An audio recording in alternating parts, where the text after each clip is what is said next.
کھلونے سے محبت ہو گئی. اگر آپ اس کھلونے کو لے کر ہٹیے تو بچہ رونے اور چلانے لگ جاتا ہے. بچہ روئے گا، چلائے گا. کیوں؟ اس لیے کہ بچے کو محبت ہوگی کھلونے سے.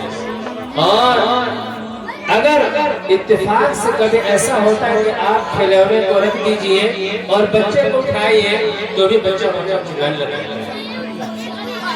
کیوں؟ اس لیے کہ اللہ رب العزت نے انسان کے اندر انس کا مادہ رکھا ہے.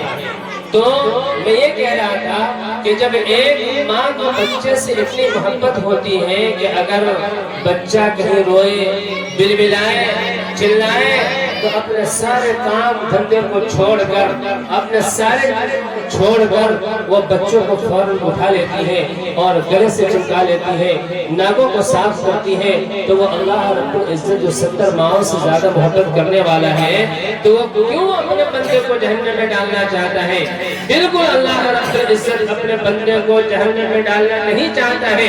اس لیے تو اللہ رب العزت کہتے ہیں کہ بھائی دنیا میں آپ گئے تو یوں ہی نہیں گئے، بلکہ ہم نے آپ کو ایک مقصد کے تحت بھیجا ہے اور وہ مقصد یہ ہے کہ ہماری آپ عبادت کرتے رہیے.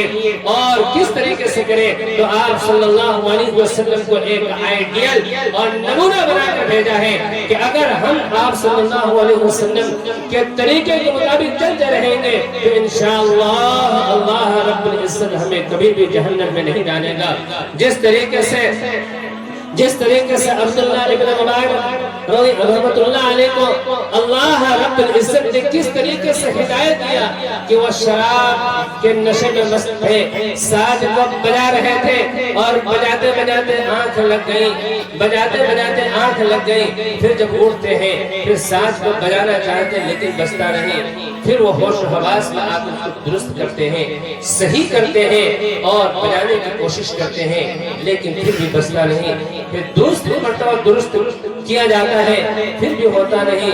پھر 30 مرتبہ کوشش کیا جاتا ہے تو اس کے اندر سے آواز آتی ہے. کیا مسلمانوں کے لیے وہ وقت نہیں آیا؟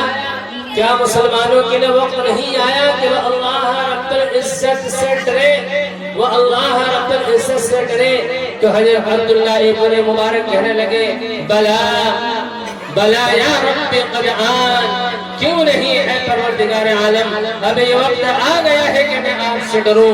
اور وہ اتنے ڈرے کہ ساری چیزوں کو چھوڑ کر اللہ رب العزت کے عبادت میں مشغول ہو گئے، اللہ رب العزت کی عبادت کی اور انہوں نے ایسا علم سکھا کہ وقت کے بہت بڑے عالم.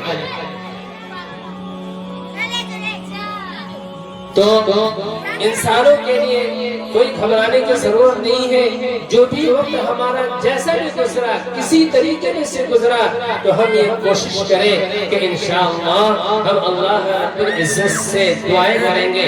اور آج تو مانگنے کی رات ہے، اللہ رب العزت کی عبادت کرنے کی رات ہے. جتنا ہو سکے فردن اپنے اعتبار سے کوشش کریں اور اللہ رب العزت کے بارگاہ میں حاضر ہو، نماز پڑھیں، قرآن کریم کی تلاوت کریں اور اللہ رب العزت سے خوب مانگیں. انشاءاللہ اللہ رب العزت ہمارے دعاؤں کو قبول کرے گا. اللہ